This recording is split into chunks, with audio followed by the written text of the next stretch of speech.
У нас у вёсцы быў дзед, Петя звалі.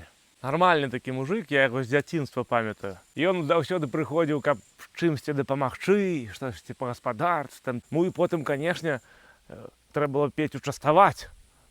Чарачку любіў выпіць. Так заўсёды было. І з года ў год гады ішлі, дзень за днём, і мы не заўважылі, як Петя стаў старым.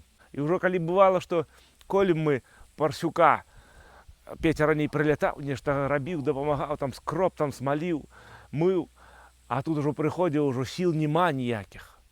Ён браўся вот так за капыціну і трымаў яе проста вот так. Ужо ні моцы не было, але дапамагаў. І потым, канешне ж, усе садзіліся, як кажуць у нас у вёсцы, на пячонку збіраліся. І там ужо 50 грам ужо і Пецю далівалі, но ўжо ж трымаў капыт. І вось, калі зусім ён стаў